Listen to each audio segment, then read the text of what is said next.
I think the thing that drives me is that I want to be able to think about the future and feel good about that.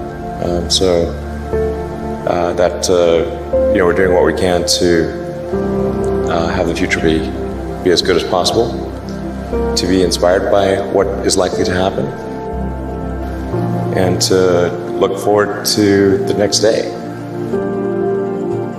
There are American heroes who don't like this idea. Neil Armstrong, Gene Cernan have both testified against commercial spaceflight in the way that you're developing it, and I wonder what you think of that. I was very sad to see that, because those guys are, those guys are heroes of mine, so it's really tough. I wish they would come and visit and see the hardware that we're doing here. And I think that would change their mind. They inspired you to do this, didn't they? Yes. And to see them casting stones in your direction. It's difficult. Did you expect them to cheer you on? So they're hoping they would. What are you trying to prove to them? What I'm trying to do is to make a significant difference in spaceflight and help make spaceflight accessible to almost anyone.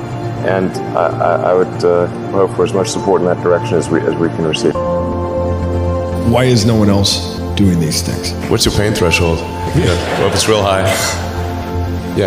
SpaceX is alive by the skin of its teeth, so is Tesla. If things had just gone a little bit the other way, both companies would be dead. Like, one of the most difficult choices I've ever faced in life was in 2008. I think I had maybe $30 million left, or $30 or $40 million left in 2008. And I had two choices. I could put it all into one company, and then the other company would definitely die, or split it between the two companies. But if I split it between the two companies, then both might die. When you put your blood, sweat, and tears into creating something, and building something, it's like a child. It's like, which one am I going to let one starve to death? I couldn't bring myself to do it, so I split the money between the two. Fortunately, thank goodness, they both came through. What was your biggest failure, and how did it change you? For SpaceX, the first 3 launches failed, and we're just barely able to scrape together enough parts and money to do the 4th launch. If that 4th launch had failed, we would have been dead.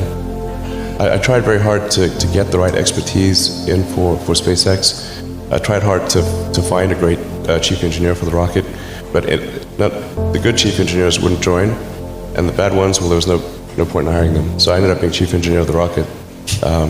So if I could have found somebody better, then we would have maybe had less than 3 failures. When I was young, I didn't really know what I was going to do when I got older. People kept asking me, but then eventually I thought that the idea of inventing things would be really cool.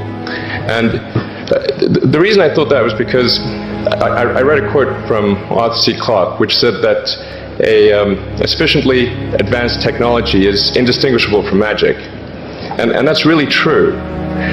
If you go back, say 300 years, the things that we take for granted today you'd be burned at the stake for. Being able to fly, that's crazy. Being able to see over long distances, being able to communicate, having effectively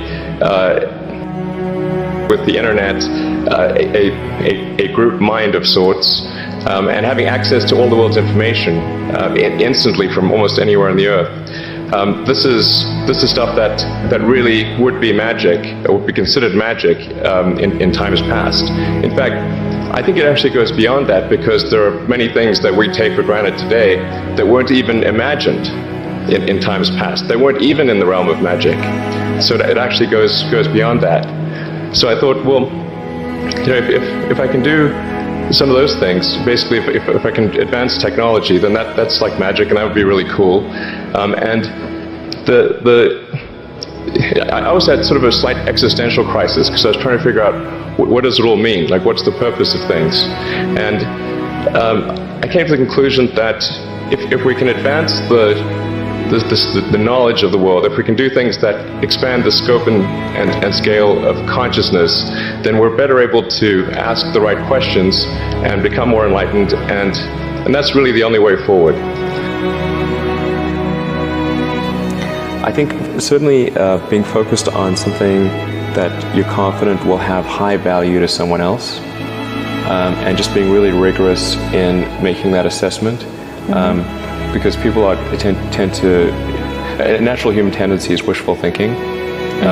So a challenge for entrepreneurs is to say, well, what's the difference between really believing in your ideals and sticking to them versus pursuing some unrealistic dream that doesn't actually have merit? And that is a really difficult thing to tell. Can you tell the difference between those two things? Right. You know? So you need to be sort of very rigorous in your self-analysis.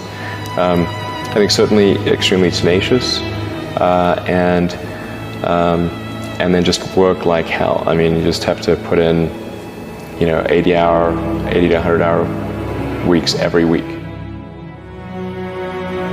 Well, first of all, I think if somebody is doing something that is useful to the rest of society, I think that's a good thing. Like, it doesn't have to change the world. Like,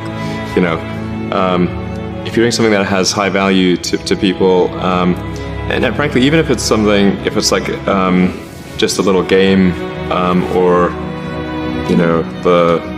some improvement in photo sharing or something, if it has a small amount of good for a large number of people, I think that's fine. Like, stuff doesn't need to be changed the world just to be good.